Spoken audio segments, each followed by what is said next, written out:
እንዲሁ ማርያም ምን አደረገቻችሁ? ምሕረት አዝላ በመጣች። ወንጌል ምን አለ? አይን ምቀኛ ነው እንዲህ አለ። እንዲሁ አይን ምቀኛ ነው ወይ? ልጇ ብርሃን ከሆነ እናቱ ደግሞ ማለት እናት ነው። ብርሃን ማለት የብርሃን እናት ነው። እንዲሁ ያማሃል። ብርሃን ማለት ምንድነው የሚቸግርህ? ልጇ ብርሃን ነኝ አለ። እንደወለደችው ደግሞ ነገረው። ያው ወንጌል እንዴት ብርሃን አትላትም? ብር ካጣችሁ ነግዱ። እኔ እውነቴን ነው። ነግዱ፣ ስሩ። እንዴ እውነቴን ነው። የኢትዮጵያ ሰው ብር መናቅ ይወዳል፣ ስራ መናቅ ይወዳል። ብር ደግሞ ለ2 ሺህ ብር ይላል።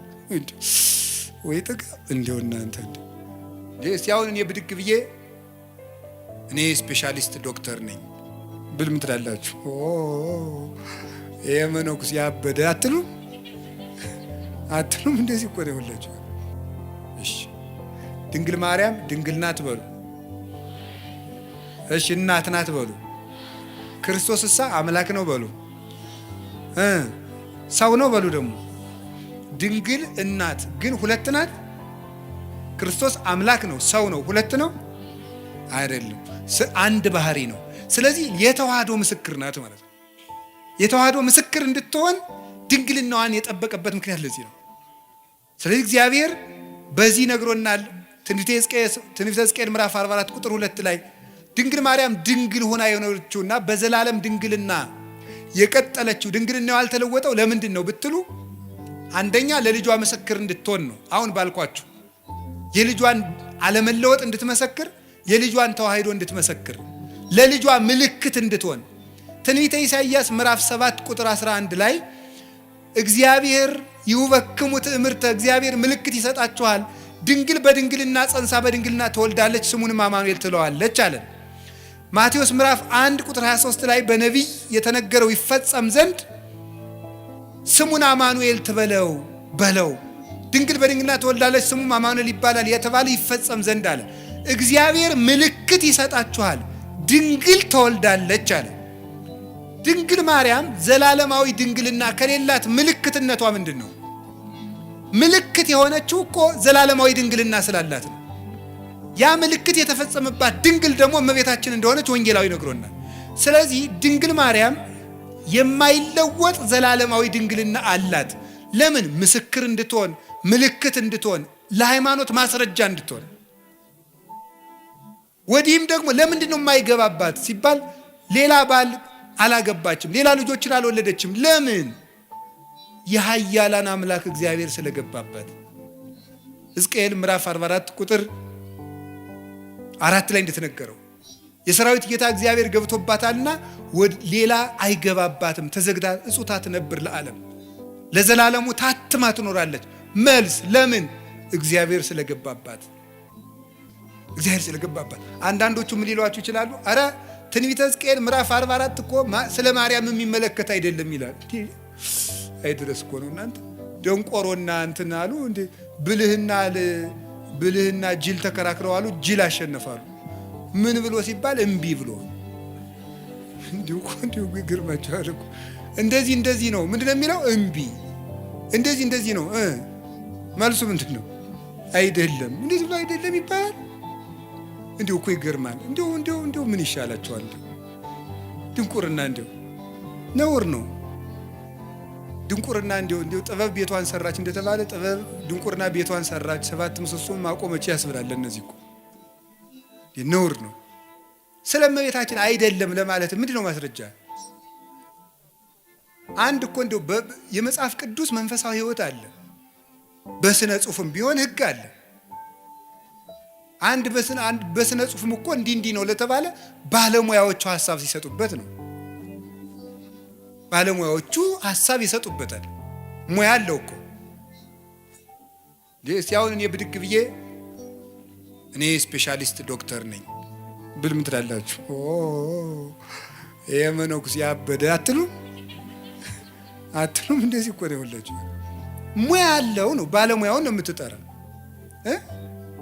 መቼም ኩላሊ ልብ ሳስበው በግራ ጡት ዝቅ ብላ ነው ያለች፣ እስቲ ኦፕሬሽን ላድርግ አይባልም። ሳስበው ተብሎ ስራ አለ የለም። ባለሙያ ያለው የትኛው አካል የት ቦታ እንዳለ የሚያውቅ የትኛው ጥቅስ ለየትኛው እንደሆነ የሚያውቁ ለዘመኑ የቀረቡ፣ ለጉዳዩ የቀረቡ፣ ለእግዚአብሔር የቀረቡ ሶስቱንም የሚያሟሉ አባቶች ማርያም ናት ብለው ነግረውናል። ሶስቱንም የሚያሟሉ ለዘመኑም ቅርብ የነበሩ በመጀመሪያው ክፍለ ዘመን፣ በሁለተኛው ክፍለ ዘመን፣ በሶስተኛው ክፍለ ዘመን፣ በአራተኛው ክፍለ ዘመን የነበሩ እነ ቅዱስ ኤፍሬም፣ እነ ቅዱስ ቄርሎስ ነግረውናል። እነ ቅዱስ ኤራቅሊስ ነግረውናል። ማርያም ናት የሕዝቅኤል ምስራቅ ብለው ቅዱስ ያሬድ ነግሮናል። ሊቁ ለእግዚአብሔር የቀረበው ለዘመኑ የቀረበው ስድስተኛው ክፍለ ዘመን የነበረው ሰማይ ድረስ ሂዶ ዜማን ቆንጥሮ ያመጣው እሱ ነግሮናል። አንተ የት ቤት ነህ እንደው ማን? ስለዚህ ለዘመኑ ቅርብ ናቸው፣ ለጉዳዩ ቅርብ ናቸው። መጻሕፍትን ጥሬ ቆርጥመው እግዚአብሔርን በሱባኤ እየጠየቁ የተማሩ ናቸው። ለእግዚአብሔር ቅርብ ናቸው። ሽንገላ ክዳት የሌለባቸው ሊቃውንት፣ ሐዋርያውያን አበውን የተከተሉ ሊቃውንት ማርያም ናት፣ የምስራቂቱ በር ማርያም ናት። ደሞስ ምን ይጎልባታል ብትባል ዮሐንስ 8:12 ላይ እኔ የዓለም ብርሃን ነኝ አለ። እሱ የዓለም ብርሃን ከሆነ ልጇ እመብርሃን ብትባል ምንድን ነው? በዚያውም የዓለም ብርሃን ኢትዮጵያ ናት የምትሉ ሰዎች አርፋችሁ ተቀምጡ። ኢትዮጵያ የዓለም ብርሃን የሚባል የጅል ስብስብ ነው። የምሬን ነው። የዓለም ብርሃን ክርስቶስ ነው እንጂ ኢትዮጵያ የዓለም ብርሃን ሆናም አታውቅም አትሆንምም። የዓለም ብርሃን ማን ነው? ክርስቶስ በሉ። የዓለም ብርሃን ማን ነው? ክርስቶስ ነው። ኢትዮጵያ የዓለም ብርሃን አይደለችም። ማን ነው ያላችሁ እንደዚህ? ከቤተ ክርስቲያን ሰውን ለማጥፋት የሚዘየድ ስብስብ ነው። ብር ካጣችሁ ነግዱ። እኔ እውነቴን ነው። ነግዱ፣ ስሩ። እንዴ እውነቴን ነው። የኢትዮጵያ ሰው ብር መናቅ ይወዳል፣ ስራ መናቅ ይወዳል። ብር ደግሞ ለ2,000 ብር ይላል። ወይ ጥጋ እንደው እናንተ እንዴ! አንዳንዱ ደግሞ ኩራት ራት ነው ይላል። እንዴው ከመጨለት ወዲህ ነው ራቱ ነው የሚያውቁ ኩራት። እንዴው እስቲ ቅመሰው። እንዴው እየኮራ 3 ቀንጠኛና እንዴው ሲለበልብ ታገኘዋል። እንዴው እውነቴን ነው። ስሩ ልቅ ኩራት ራቱ ነው ያውቅ። ሲራክ ምን አለ? 3 ሰዎች ነፍሴን አበጻጯት አለ። ሴሰኛ ሽማግሌ፣ ንፉግ ባለጸጋ እና ትዕቢተኛ ድሃ እንዲሁ ነፍሴን አበሳጯታል። ይሁላችሁ እሱ ነው ነገር። ስሩ ዝም ብላችሁ። እኛ ኢትዮጵያውያን የሚጠቅም ነገር መስራት፣ መጽደቅ፣ መፎከር ምንም አያመጣም። መስራት፣ መጽደቅ፣ መልካም መሆን። ኢትዮጵያውያን መልከኞች፣ ሰራተኞች እንኳን የእግዚአብሔር መጽሐፍ እነ ሄሮዳትስ የታሪክ ጸሐፊዎች ሁሉ ምንድን ያህል ኢትዮጵያውያን ማለት ጨዋታ የሚያውቁ ጥበብ የሞላባቸው ቤታቸውን ከመንገድ ዳር ሰርተው በሞት የብሉልኝ ይጠጡልኝ የሚያውቁ ሰውነታቸውን የሚያድሱበት የጠራ ውሃ ያላቸው መቼም እሱ ጸበል አይለን ነገር የተባረኩ ሕዝቦች ናቸው ተብሎ ተጽፎልናል። ያንን ነው መጠበቅ። ስለዚህ እንዲሁ ሲታጣ አሁን የሥራ መፍጠሪያ ሃይማኖት እየሆነ ስነ ስርዓት ያዙ። የዓለም ብርሃን ክርስቶስ ነው። እመብርሃን ደግሞ ድንግል ማርያም ናት። እመብርሃን እንዲሁ አንተ ወንጌል ምን አለ? አይን ምቀኛ ነው እንዲህ አለ። እንዲሁ አይን ምቀኛ ነው ወይ? ልጇ ብርሃን ከሆነ እናቱ ደግሞ ማለት እናት ነው። እመብርሃን ማለት የብርሃን እናት ነው። እንዲሁ ያማሃል። እመብርሃን ማለት ምንድነው የሚቸግርህ? ልጇ ብርሃን ነኝ አለ። እንደወለደችው ደግሞ ነገረው ያው ወንጌል። እንዴት እመብርሃን አትላትም? ምቀኝነት እኮ ነው። ራይ ድረስ ነው። እንዲሁ በማይደረስበት ይቀናል እንዴ? ትባሸቃላችሁ እንዴ? ጠላት ከፈለጋችሁ ሰይጣን አልላችኋል እንዴ? እሱን አትሰላለፉትም? እንዲሁ ማርያም ምን አደረገቻችሁ? ምሕረት አዝላ በመጣች። ስለዚህ የእግዚአብሔር ቤተሰቦች እመቤታችን የብርሃን እናቱ የፀሐይ ጽድቅ እናት ናት።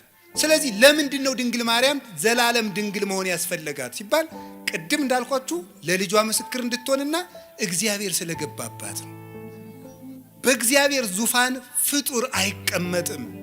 እኔ ቀናተኛ አምላክ ነኝ፣ ክብሬን ለሌላ አልሰጥም ይላል የሰራዊት ጌታ እግዚአብሔር። እግዚአብሔር የገባባትን ማህፀን፣ እግዚአብሔር የተቀመጠበትን ዙፋን ማንም ይቀመጥበት? እስቲ በሉ እንደው አሁን የቀበሌ አስተዳዳሪ በወረዳ አስተዳዳሪ ወንበር ይቀመጣል? እስቲ ሂድና ሞክራት። አሽሮ ይለቃል። የለም አይፈቀድም። እንደው መጠንን ታውቆ ነው። እሟይ አቅምሽን አልሙ ያልም ያሉ አሉ አይደል ቄሴ። አንዲት እሟይ ብድግ ብለው የኔታ አቤት እንደው እኔ በህልሜ ታቦት ተሸክሜ ሰው እያጠኑ ህልም አይቼ አይ እማዬ እንደው ያቅምሽናልኝ እንደው ከሆነም እኔ ታቦት ተሸክሜ እንደው አንቺ ብታጠኝ ይችላል። እንደው ባይሆን ያም አይሆንም እኮ እንደው ያም አይሆንም። እንደው በየት አልፎ ባይቲ ሀሊፈኪ ድጓታ ሚረኪ ያለ እንደው ነውር እኮ ነው። መጠን አለው ነው። አዎ እግዚአብሔር አባቶች ይላሉ በጳጳስ ወንበር ኤጲስቆጶስ አይቀመጥም፣ በንጉሥ ወንበር መስፍን አይቀመጥም። እግዚአብሔር በገባበት ዙፋን ፍጡር አይደርስም ፈጽሞ። እንዴት ያለስ ደፋር ሄሮድ ዮሴፍ ራ ያረገው ጻድቅ ነው አይደል ያለው እንዴ? በዚያውስ ላይ ሐዋርያት እንኳን ክርስቶስን ከተከተሉ በኋላ ወደ ሚስት አልተመለሱ። እንደው ጴጥሮስ ሚስት ነበረው ይባላል። ጭራሽ እሷ አምላክን ወልዳት መልሳ ወደ ትዳር ተመለሰች ይባላል። ከቅዱስ ጴጥሮስ አንሳ ፈጽሞ ነው ያላደለ ነገር ነው። የእግዚአብሔር ዙፋን ነው፣ ድፍረት ነው። እምንንቀው እግዚአብሔርን ነው። ማርያምን እመቤታችንን አይደለም የምንንቀው፣ እግዚአብሔርን መዳፈር ነው። እንዴት ትዳር ክቡር ነው ብሏል። ትዳር ክቡር የሆነው ለተፈቀደለት ነው። ትዳር ክቡር የሚሆነው